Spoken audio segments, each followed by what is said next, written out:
Good evening. Welcome to Film Forum, Atlanta's newest movie talk show, where we will be reviewing the latest releases and keeping you in touch with the film industry here in Georgia. I'm Steve Markos. I'm your host each and every week, along with Aron Siegel. How you doing tonight, Aron? I'm doing fine, Steve. How you doing? That's good. I'm doing all right, too. All right. We got a few changes here this week. Number one, we're going to be reviewing one film and kind of reviewing another film. And if I don't make any sense, that's because I'm going to let Aron tell you what we got coming up tonight. Okay, tonight we've got a review of Dr. Giggles, and we've also got a special report about a film that's playing at midnight in town all year round, but especially during Halloween, we'd like to make special mention of it, and that is the Rocky Horror Picture Show. And also, later on tonight, we've got some special guests. We've got Andre and Carlos Freitas, who are with Afex Makeup and Special Effects. Mm-hmm.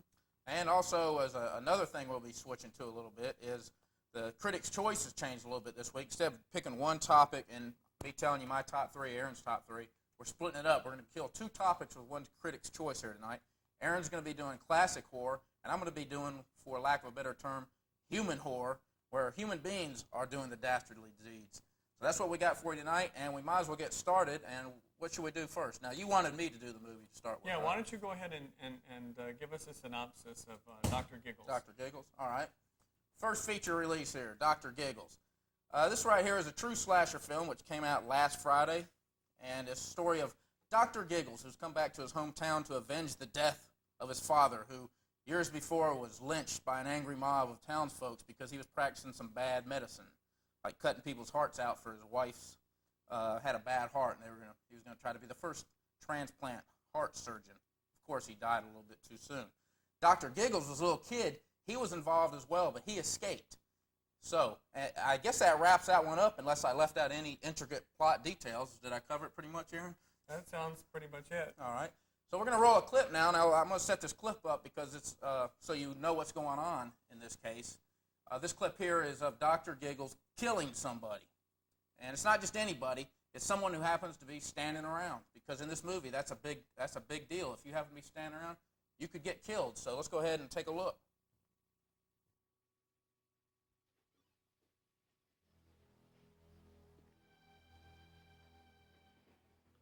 These people are Eskimos.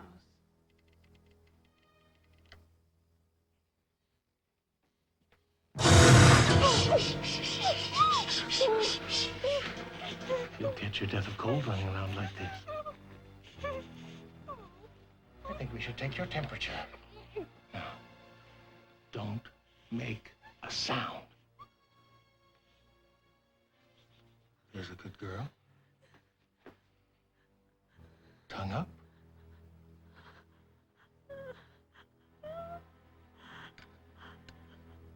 Lucky for you, I've discovered the only known cure for the common cold.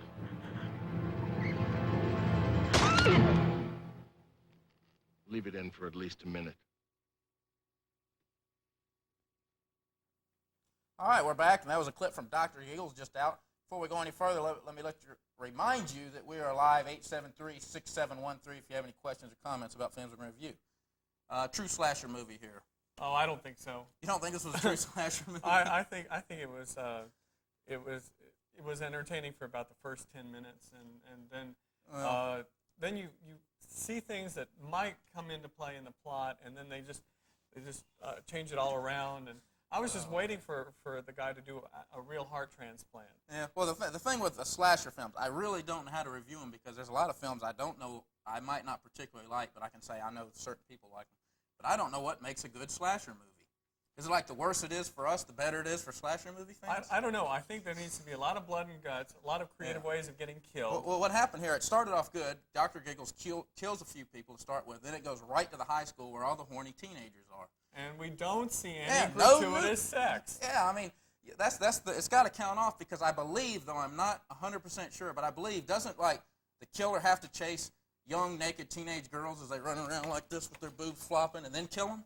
Isn't that what has to happen? Usually what happens is very much like our clip where somebody is about to engage in sexual activity, and then they end up halfway nude or something, and Yeah. and then the killer comes Well, in. yeah, they didn't even do that right. In this movie, two teenagers are about to have sex, but Dr. Giggles killed them before they could get their clothes off. I mean, what kind of at least they slasher were going to movie have is safe that? sex, though. Yeah. Oh, yeah. They said the girl, before it happened, she pulls a condom out and gives it to him. So this is a message movie. Yeah. It's social At conscious. least there is some sort of. Yeah. Okay. But not enough of the nudity here. So You might I have recognize. to count off for no nudity. You might recognize Dr. Giggles. He's Larry Drake, best known as Benny on L.A. Law. He's was also in Darkman. He played the villain in Darkman with the cigar tip cutter that he used to cut off people's fingers. He had a finger collection in Darkman. Yeah. This is kind of similar to L.A. Law, I guess, in the character. Benny gets loose with a scalpel. Yeah, like I said, getting back to a little more serious, that for a movie, a slasher, that you want to see some gore, I didn't feel there was enough gore in this movie. For instance, you saw the clip where he shoves the thermometer in her head. They don't show brains coming out the back and blood, and you need that in a true slasher movie. This is true. So you got to count off there. But again, I don't really feel qualified to judge this movie because real slasher movie fans may like it. I don't know what, like I said, I don't know what makes a good one. Now, my mom says, and she's a slasher movie fan, the slasher movie has to scare you, and you have to know who's going to get killed, but you just don't know when and where. And she says it did that. And you also have to have somebody that is going to kill the slasher at the end. Yeah, that's true. I think one of the reasons it didn't build any suspense with me is that we knew who Dr. Giggles was right from the beginning. Usually in a slasher movie, you don't know where the slasher is going to turn up. You don't know anything about what's going to happen with the slasher, and you usually just hear whispers and such in the background. Well, this was, like I said, this is no plot. It was supposed to gross you out, scare you, maybe for fun. I don't know. Like I said, I'm not a slasher movie fan. I don't know if it was good or not.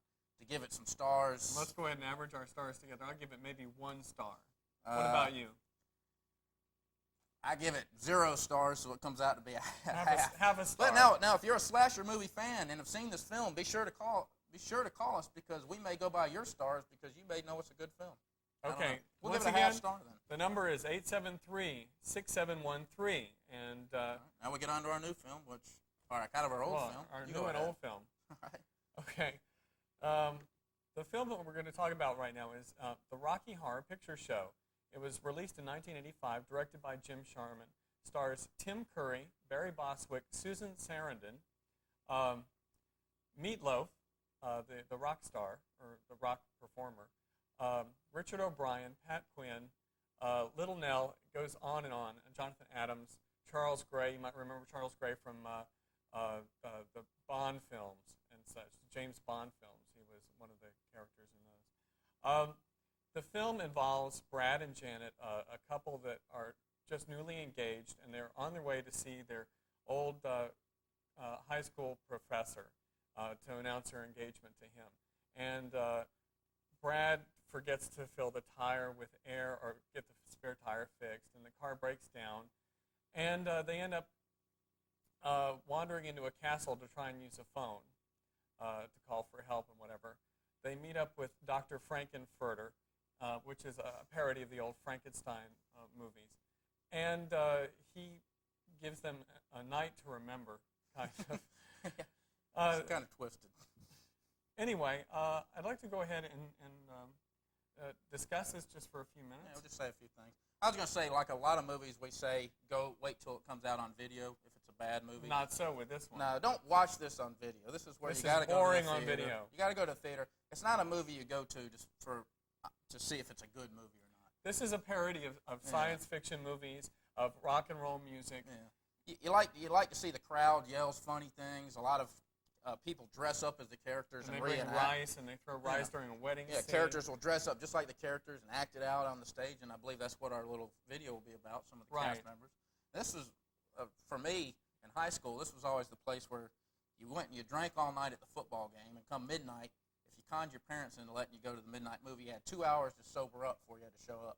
So parents out there, I hate to give away the secret and ruin it, but if your kids are going to Rocky Horror, they're just sobering up out there. That was my high school it's better that they experience sober with up, it. you know. What was your experience? Well, it was. You said you were used to act it out. Oh and yeah, stuff. well, it was an all-night party. It was very fun. It was kind of like having a Halloween party all year round. And you got to meet certain people, artistic people, people involved in the theater, and it was a lot of fun. I'm not sure if it's as big as when I was a kid, or I'm still a kid, but when I was in high school. But I know if it win the best time. But this weekend, I believe at North Lake Festival 8, they're actually having people that dress up Friday and Saturday. They're having a costume contest, I think, and they're also having this weekend should be very busy because so if you have it's to Friday pick a and time, Saturday. if you have to pick a time to see it, this may be a good week. A lot of people should be there. A lot of fun. Again, watch it at theater. You owe it to yourself. So let's go ahead and run the report. Roll our little report we had. If you're not going to be at a Halloween party this weekend, or taking in a concert at the park, or taking in a late movie, you might want to do all three, like so many people do nationally. The North Lake Festival Theater is the location for the Rocky Horror Picture Show, an audience participation extravaganza. Ever since its midnight release in 1976, 20th Century Fox's The Rocky Horror Picture Show has been nationally attracting a large group of fans and followers. A parody of B science fiction movies, sexual perversions, and a rock and roll score led to this witching hour show's success. Most fans of the film have seen it a minimum of 50 times, memorizing dialogue and comebacks shouted out at the screen. Some of the veterans dress up and mimic the actions of their screen models. Hi, my name is Brett Majors, and this is my fiancée, Janet Weiss. The Atlanta North Lake Festival cast, calling themselves Lip Sync, have been performing for almost 2 years and have been recruiting new members as soon as they are of skill and age to be admitted to this R-rated feature. Join the cast! We talked to members of Lip Sync to gain some insight into the Rocky Horror experience. Janet, I don't know, she seems so simple and naive that I like pretending to be that way. How long have you been doing this? About 7 months now. And how many times have you seen the movie? Around 150. That's not including home video? No. Is there anything like the home video, or is there an experience involved here? Oh, it's completely different. You get the entire audience gets in with it, and people are shouting at the screen. We're shouting back at them, and it's great. How many times have you seen the film? Around 220 times. Rocky is a creation. He can't talk. He's got the intelligence of an animal, but he can sing and dance. And Frank is the mad scientist who creates him and also goes around seducing everybody in all directions of every gender. One underlying music lyric from the film has a good message for all interested. Don't dream it, be it. I'm Aaron Siegel. We're back. We wanted to mention the phone number again. It's 873-6713. It's usually up there on the screen, but the graphics are broke today. So if you have any comments about what we're discussing or anything else, if you disagree with a film that we reviewed last week or such, why don't you give us a call? Once again, the phone number is 873-6713. All right, and I believe there is a phone call. Do we have a phone call? Well, punch it in there, cameraman. All right, caller, you're on the air.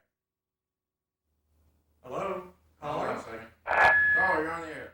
Yes, I was wondering, the people you just showed, what night was it they were acting out the Rocky Horror Picture Show? That's Friday and Saturday nights at around 12:30. At North Lake Festival 8. Every Friday and Saturday night? Every Friday and Saturday night. And how many times have y'all seen this movie? I saw it 3 or 4 back in high school. I haven't lost seen count. it in about 8. I haven't seen it probably about 6 or 7 years myself. I lost count. It never did much for me. Have y'all ever acted out any parts in the movie? Yeah, we mentioned, yes, I've at least acted out a couple of the parts in the film. What part did you act out? Oh, several different parts. The character Riff Raff and the character Brad. Parts like that. Okay, thank you. All right, Thank you, see caller. ya. Thanks for calling. All right, now on to the top 10, or? Yeah, I guess. Go Okay, ahead. let's go ahead and take a look at the top 10 for this week. All right. Number 10 is Sneakers. Still holding on to a top 10 position after 7 weeks. So it's been in there a while. Number 9 is Night in the City. It was a disappointing debut, just debuting at number 9. That's with Robert De Niro and Jessica Lange. At number 8, we have Mr. Baseball. Last week it was number 6, and it's the 4th week in the top 10. At number 7, we have The Mighty Ducks, which falls from number 5. And number 6 is Dr. Giggles, which breaks into the top 10. That was kind of disappointing for a slasher movie around Halloween. You'd think it would be racking up there, wouldn't you? Yeah, this is true. At number 5 is Consenting Adults. It was at number 4 last week. It falls just one place. Number 4 is Last of the Mohicans. It finally falls out of the top 2 spots after 4 weeks. Number 3 is Pure Country. This is a George Strait movie. And one thing I was going to mention, nationally, that's 6, so that you can see that here in the South with the country fans down here, it's a little more popular here in Atlanta. Okay. At number 2 this week is Candyman. It rises 1 spot to number 2 from. Right, and I saw that film. It's a pretty good film. It's similar to Nightmare on Elm Street in that it's an intellectual horror movie. It's Clive Barker. Yeah, it may take a little more thinking than a lot of people go into the film are capable of, but it's a good film. 2.5 stars just for not being a slasher movie. I rated that. Number 1 is Under Siege. It's the 3rd week in a row at number 1. It's with Steven Seagal. Doing pretty well. Hold on a second, caller. Okay, we've got another call, so let's go back into the studio All right, yeah, and take this call. All right, you're on the air now, caller. How's it going? Doing all right. How about you? What can we do for you, caller? Hey! Yeah. Look at this. I'm on TV now. Is that Dr. Giggles That's out there? Dr. Giggles. Hey, what's up with this? Not much. What's Do your you have a question? Hey, have you seen Candyman? Yeah, I just saw it. It's a pretty good flick. Yeah, that was a good movie. Have you seen Dr. Giggles? No, not yet. I've been meaning to check that out. Have you seen it? Wait till it comes out on video. Are you a slasher fan? No. Oh, okay. Then stay away from it. All right. Thank you, caller. All right, then, Wolfman. All right, see you. Okay. All right. Now, on to the Critics' Choice. This week, like I said, we'll be doing 2 of them, and Aaron's going to start off with his classic horror films. Okay. This week on Critics' Choice, I picked 3 of the classic horror genres, I suppose. I want to start out with Frankenstein. The first version of Frankenstein came out in 1931. You might remember that was directed by James Whale and starred Boris Karloff. There's been so many remakes of Frankenstein since then. I want to mention just a few of them. 1974 was Young Frankenstein, starring Gene Wilder, Marty Feldman, Madeline Kahn, Gene Hackman. This had an all-star cast. It was directed by Mel Brooks. This is a film that you definitely need to see. That's Young Frankenstein. In 1985, a film came out called The Bride. It starred Sting and Jennifer Beals. You might remember Jennifer Beals from Flashdance.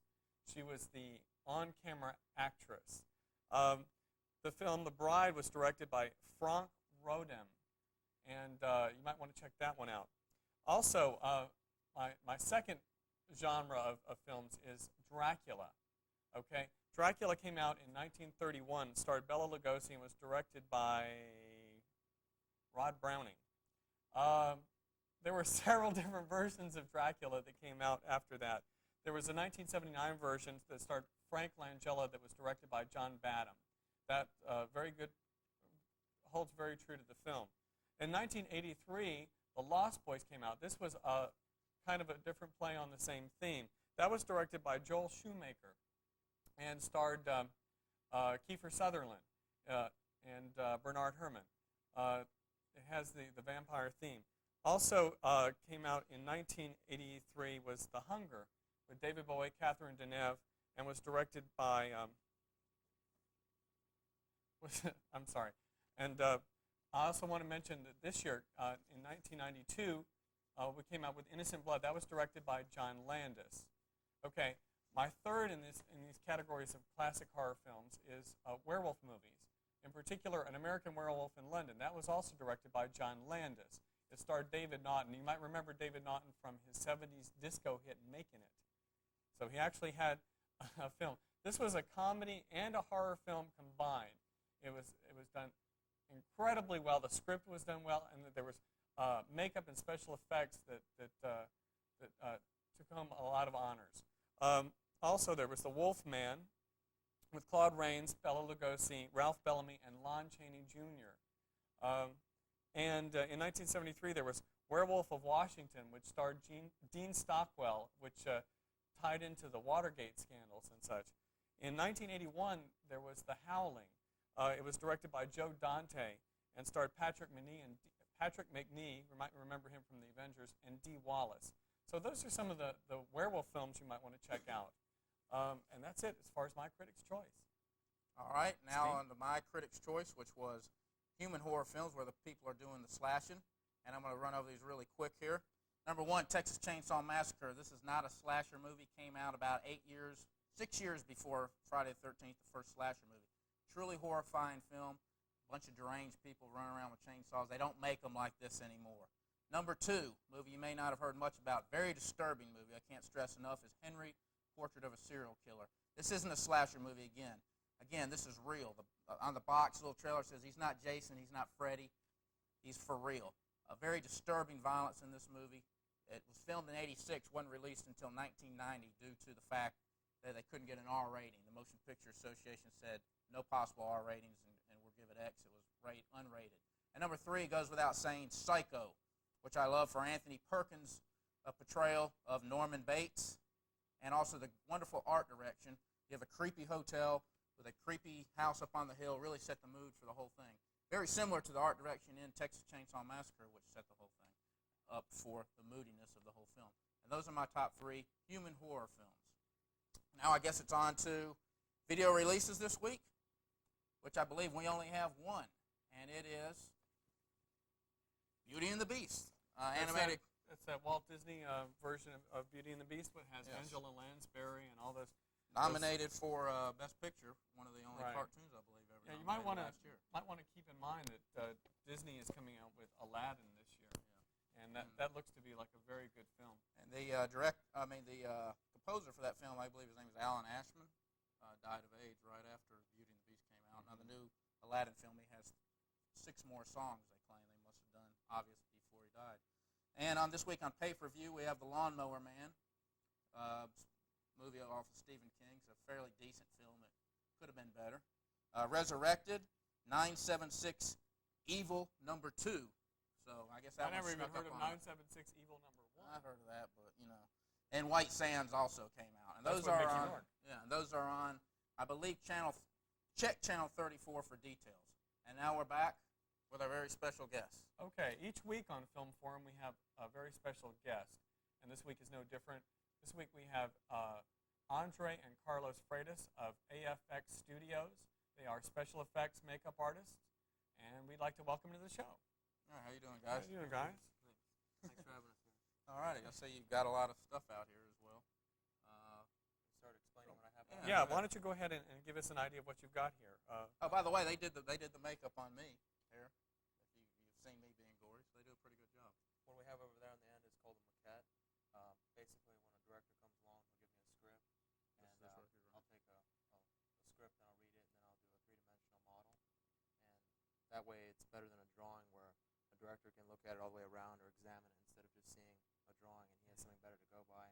And then when I get more budgeting, I get something to build my actual props by. So I have like a small model. And what exactly is this? This here is a fake rock for a movie where it goes through a windshield of a car, and they can't obviously use real rocks if they don't want to injure anybody, and they can throw them off a cliff for multiple takes. And the windshield is made out of like So you're candy saying- glass or something. You were saying when they come to you with the script, there's Yeah. a lot of makeup people in the area, and you basically bid on these. Well, there's like 4 other guys in town, or 4 other companies, I should say, and they kind of ask for resumes, and what we do is we bid on different projects, and we get, if they like our resumes or different things, then we get a copy of the script, and then they have a specific thing in mind, we read through, and then we break it down. We call effects breakdowns, where you read the script and see what it takes, and add up all your supplies and money and time, and then you give them a quote or a bid, and then work it out from there. What exactly is this? That right there, these things are called silicone molds, and when you take things like The Rock or fake knives, if there's a scene where someone gets hurt and involved in a movie where they can't use like a real knife, it would injure the actor, so you start making fake weapons. And Oh, so this is a knife yeah, blade silicone here. mold here. There's a knife over there. The knives are over here. This is a particular scene where a guy gets punched multiple times in the neck. And Sounds nice. this is like some blood tubing here, and there's another knife here with a bulb in it, so it would be concealed in your hand, and it could be for a punch scene. It just squirts the blood out at the same time. And this? This right here is a similar type of thing that he's wearing down here. It's called a prosthetic appliance, and what you do is you take a cast of an actor, and then you take clay and you sculpt in clay whatever design you want, and then you make molds, and then you get a prosthetic appliance here by combining different types of chemicals, and the properties of foam latex are they're real stretchy, and after it's been vulcanized and once it's been bonded on with medical adhesive, it can stay on for hours. Yeah. Why don't we go ahead and go to the roll-in now, and you can describe what's going on? Sure. Okay, can we do this? This is when they were doing makeup on me a little earlier. Okay. Right there, I'm setting them up, and I'm about to using medical adhesive, and I'm going to apply the piece on. Basically, I start at the top and work my way down, or like around the sides and in, and I leave the very edges for last. And and then that scene, I'm painting up the edges, and I'm still doing the edges on that one. And how difficult is it to blend this in? Well, basically, the whole idea is to get the very paper-thin edge tapered in so that it goes in with your skin line. So it's hard to tell that you get one contrasting plane from the other. And I'm adding makeup right there. To blend in the Yeah, tone. blend in and match up his skin tones. And I did some cover-up makeup and just adding some detail stuff in now. And then I add some gore. Some blood, and that was like hard blood, you said, right? Yeah, stuff called thick blood. Thick blood. And it dries. It kind of scabs over. It scabs. And this took about an hour to do right here. Yeah. Sometimes they get more complicated. They go up anywhere from 45 minutes up to several hours if you have more than one thing. It's called a prosthetic appliance that I put on it. I had a question on as far as getting into this. You said you just were messing around as a kid, basically. Yeah, I used to like to watch a lot of horror movies, and then I kind of like figured out, well, how do they actually do, how do they make the monsters, how do they do this stuff, and then started reading books and started experimenting and used my brother here for test makeups. This guy here is 20 years old now, and he's one of the youngest guys in the industry, he says here. Yeah, we want to remind everybody the phone number here is 873-6713. So if you have a question or comment. It's getting late. Yeah. So let me just review through the rest of the okay, stuff here. Go ahead. This is like a latex mask here. These are fake heads. We do like stunt dummies for car crashes where actors can't be involved in them. We do like museum reproductions. This cross here is made out of a fake material. It's like a soft urethane where a person gets hit, the lower portion bends on it. And this is another fake head. This is fiberglass. This is like a soft foam. We do. What's behind us here? Oh, this is a suit for a child to wear. It's a toxic waste prop. It was filmed out in like a trash site when he was. This is like a second copy of the suit. There's also a back piece with a large hump on it, and he just kind of roamed around the trash, and they took different still photography of him. You mentioned some of the films that you worked on. Yeah, recently I worked on a film called California, and it stars Brad Pitt and Juliette Lewis, and it should be out anywhere from the next 6 months to a year. It's about propaganda films, and it has serial killers in it. What exactly, Carlos? Get some words in here. What exactly is your job here with the film? Oh, I do a lot of technical work, cleaning up molds and such, and also do like blood tubing, a lot of under the prosthetic work. And then you have two other guys that work with you. We have 2 apprentices, and I have a partner in Los Angeles, Stephen Prouty, and we're setting up 2 companies. All right, well, sounds good. Thanks for coming on. Thank you for having us here. Not more time here, but okay. Join us next week on Film Forum. Over here. Over here? There we are. Okay. Sorry about that. Join us next week here on Film Forum at 10 p.m. when our Critics' Choice will be romantic comedies. Romantic comedy. And we're going to be doing, we'll be having in an art director. And that'll be next week here on Film Forum. Well, we have 2 feature releases next week as well. I don't know what they are yet, but tune in. Well, one of them's going to be Passenger 57. Passenger 57. So